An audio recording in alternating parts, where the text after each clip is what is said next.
আসসালামু আলাইকুম। রিসেন্টলি আমরা যদি টিকটক, ফেসবুক কিংবা বিভিন্ন প্ল্যাটফর্মে যাই তাহলে আমরা দেখতে পারি যে কোনো একটা সুন্দর প্লেসের ভিতরে তার নিজের নামটা দিয়ে একটি ফটো এডিটিং করে দেন সেটা কভার ফটো কিংবা সে তার নিউজ ফিডে আপলোড করতেছে। এটা আসলে আগে ছিল কোনো ব্লগিং চ্যানেলে বা কেউ যখন কোনো জায়গায় ব্লগ করতো তখন, তো এখন যেহেতু এটা সবাই নাম দিয়ে ব্যবহার করতেছে ভাবলাম আমরাও একটু ট্রাই করে দেখি। তো আজকের ভিডিওতে আমরা জানার চেষ্টা করব কিভাবে আমরা এই ধরনের ফন্ট বা কিভাবে এই ধরনের ফটো এডিটিং করতে পারি। ওকে, আমরা চলে আসলাম আমাদের ফোন স্ক্রিনে। আমাদের এখান থেকে আগে একটা অ্যাপ্লিকেশন ইনস্টল করতে হবে, এজন্য আমরা চলে দেবো প্লে স্টোরে। প্লে স্টোরে যাওয়ার পর আমরা pixellab লিখে আমাদের অ্যাপ্লিকেশনটি সার্চ করব বা pixellab অ্যাপ্লিকেশনটি আপনারা ইনস্টল করবেন। তো প্লে স্টোরে যাওয়ার পর আমি pixellab লিখে অ্যাপ্লিকেশনটি সার্চ করলাম, দেখতে পাচ্ছেন পিকচার এডিটর, এটা লিখে সার্চ করলেও আসবে। তো এখান থেকে আপনারা এই অ্যাপ্লিকেশনটি ইনস্টল করবেন। আপনাদের সুবিধার্থে ডিসক্রিপশন বক্সে লিঙ্ক দিয়ে রাখবো। এখন আমরা চলে আসবো আমাদের গুগল ক্রোমে বা গুগলে গেলেও হবে, যে কোনো ব্রাউজারে যাবেন, কারণ আমাদের এখান থেকে দুটো কাজ করতে হবে। একটি হচ্ছে আমাদের ব্যাকগ্রাউন্ডটা নিতে হবে। তো ব্যাকগ্রাউন্ডের জন্য আমরা জঙ্গল ব্যাকগ্রাউন্ড লিখে সার্চ করব, দেন আমাদের সামনে কিন্তু অসংখ্য জঙ্গলের ব্যাকগ্রাউন্ড শো করবে। তো আমরা জঙ্গল ব্যাকগ্রাউন্ড লিখে সার্চ করার সাথে সাথে দেখতে পাচ্ছেন আমাদের সামনে অনেক কিছু শো করছে। এখান থেকে আমরা ইমেজে ক্লিক করব। ইমেজে ক্লিক করার পর নিচে স্ক্রল করলে অনেক ধরনের ব্যাকগ্রাউন্ড দেখতে পারবেন। আপনার পছন্দ মতো ব্যাকগ্রাউন্ডটি সিলেক্ট করবেন। তো আমি এখান থেকে আমার এই ব্যাকগ্রাউন্ডটা পছন্দ হয়েছে, সেজন্য আমি এখানে ক্লিক করে ধরে রাখবো। আমার ব্যাকগ্রাউন্ডে ক্লিক করে ধরে রাখার পর দেখতেই পাচ্ছেন এখানে ডাউনলোড ইমেজ, এখানে ক্লিক করব। এখানে ক্লিক করার পর আপনারা দেখতে পারবেন আপনাদের ইমেজটি ডাউনলোড কমপ্লিট। এখন আমাদের আবার ক্রোমে যাওয়ার পর আবার আমাদের একটি ফন্ট ডাউনলোড করতে হবে, সেজন্য আমরা আবার সার্চে যাব। সার্চে যাওয়ার পর সিম্পলি আমরা যদি ফন্টটা ডাউনলোড করার জন্য আমরা এখানে উরবান জঙ্গল ফন্ট লিখে সার্চ করব। উরবান জঙ্গল ফন্ট লিখে সার্চ করার সাথে সাথে আমাদের সামনে প্রথমে দেখতে পাচ্ছেন যে ওয়েবসাইটটি, সেই ওয়েবসাইটটি শো করবে। এখান থেকে আমরা ওয়েবসাইটটিতে ক্লিক করব।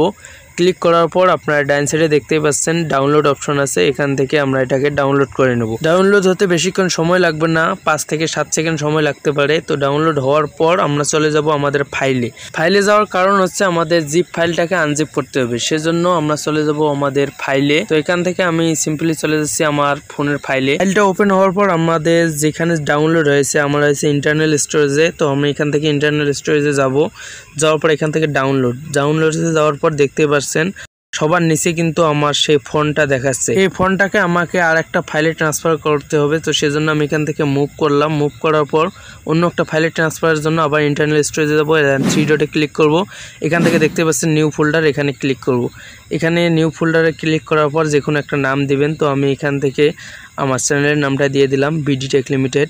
তো এখান থেকে আপনি বিডি টেক লিমিটেড ফন্ট দিলাম। এখান থেকে আমি দেন এটাতে প্রবেশ করবো, এই ফোল্ডারে প্রবেশ করার পর এখান থেকে মুভ হেয়ারে দেবো। এরপর আমরা ফাইলটার উপরে ক্লিক করব। ফাইলটার উপরে ক্লিক করার পর এক্সট্রাক্ট এখানে ক্লিক করব। এখানে ক্লিক করার পর আমরা এখান থেকে ওকে করে দেবো। এক্সট্রাক্ট করার পর দেখতেই পাচ্ছেন সবার নিচে কিন্তু আমাদের ফাইলটা এক্সট্রাক্ট হয়ে গেছে, অর্থাৎ আনজিপ হয়েছে। মোটামুটি আমাদের ঝামেলার কাজকর্ম শেষ। এখন আমরা চলে যাব আমাদের pixellab অ্যাপ্লিকেশনে। pixellab অ্যাপ্লিকেশনে যাওয়ার পর আমাদের সামনে একটা ইন্টারফেস শো করবে, দেখতে পাচ্ছেন এই ধরনের। এখান থেকে আমরা এটাকে ক্যান্সেল করব, দেন এখান থেকে আমরা লেখাটাকে ডিলিট করব। দেন 3 ডটে ক্লিক করব। 3 ডটে ক্লিক করার পর ইমেজ সাইজে যাব।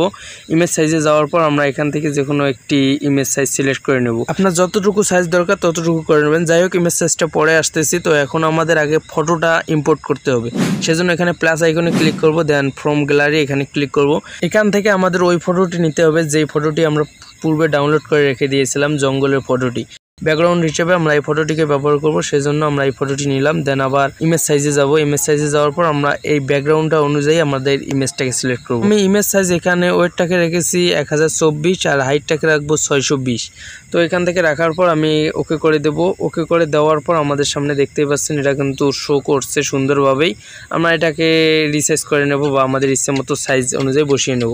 তো বসিয়ে নেওয়ার পর আমরা এখান থেকে এটাকে লক করার জন্য এখানে ক্লিক করব। এখানে ক্লিক করার পর লক অপশনে ক্লিক করব। তাহলে কিন্তু আমাদের ফটোটা অলরেডি লক হয়েছে, এটা সরাসরি করবে না আর আমাদের কোনো ডিস্টার্বও হবে না। তো এখন আমাদের টেক্সটটা যোগ করার জন্য এখানে ক্লিক করব, প্লাস আইকনের পর টেক্সটে ক্লিক করব। এখান থেকে আমাদের টেক্সটটা যোগ করতে হবে। তো আমি এখান থেকে টেক্সটে ক্লিক করার পর 2বার ক্লিক করার পর আমাদের সামনে এই টেক্সটটা চলে আসবে। তো এখান থেকে আপনি যে কোনো নাম বা আপনার নামটা দিয়ে দিবেন। তো আমি এখান থেকে বিডি টেক লিমিটেড দিয়ে দিলাম। বিডি টেক লিমিটেড দেওয়ার পর এখান থেকে আপনারা সিম্পলি ওকে করে দেবেন। ওকে করে দেওয়ার পর কিন্তু আপনাদের সামনে আপনাদের টেক্সটটা শো করবে। দেখতেই পাচ্ছেন আমাদের সামনে কিন্তু আমাদের সেই টেক্সটটা শো করতেছে। টেক্সটটা কিন্তু দেখতে একদমই বাজে লাগছে, সেজন্য আমরা ফন্টটা ইউজ করব, যে ফন্টটা ডাউনলোড করতেছিলাম।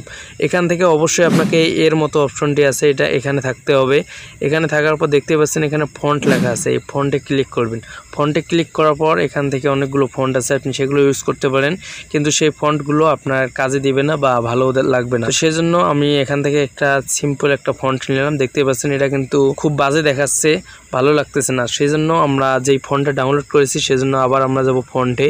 এখান থেকে ডান সাইডে গেলেই দেখতে পাচ্ছেন ফন্ট, দেন মাই ফন্ট। এখান থেকে দেখতে পাচ্ছেন এই যে এখানে ফাইলের মতো অপশন আছে, এখানে ক্লিক করব। এখানে ক্লিক করার পর আমাদের এখান থেকে ফাইলে নিয়ে যাবে। ফাইলে নিয়ে যাওয়ার পর আমরা দেখতে পাচ্ছেন 3 লাইন আছে, এখানে ক্লিক করবেন। এখানে ক্লিক করার পর আপনারা কোন জায়গায় মুভ করছেন ফাইলটা, বা আমরা যে গত ফাইলটা মুভ করেছি সেখানে যাব। তো আমি এখান থেকে বিডি টেক লিমিটেড এখানে মুভ করছিলাম। এখানে যাওয়ার পর নিচে দেখতে পাচ্ছেন আমাদের কিন্তু ফন্ট একটা শো করছে, এবং উপরে দেখতে পাচ্ছেন লেখা আছে যেটা, এখানে ক্লিক করব। এখানে ক্লিক করার পর আমাদের এই ফন্টটা ক্লিক করব। ক্লিক করলে আমাদের কিন্তু ফন্টটা যোগ হবে। তো আমার যেহেতু যোগ করা আছে সেজন্য আমি ব্যাক করব। আবার ব্যাক করার পর আপনারা দেখতেই পাচ্ছেন এই ধরনের শো করবে নিচে, এখানে ক্লিক করবেন। এখানে ক্লিক করলেই কিন্তু আমাদের টেক্সটটার মধ্যে ফন্টটা যুক্ত হয়েছে।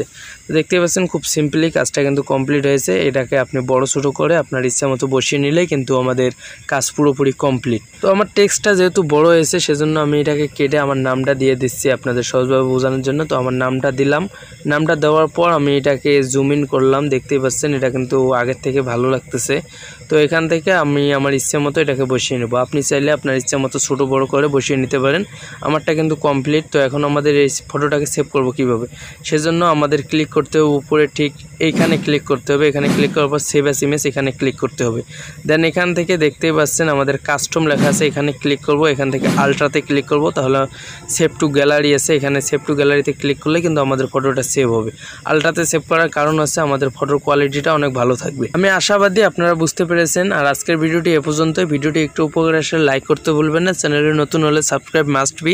দেখা হচ্ছে খুব শীঘ্রই পরবর্তী ভিডিওতে। ততক্ষণে সবাই ভালো থাকবেন, সুস্থ থাকবেন। খোদা হাফেজ।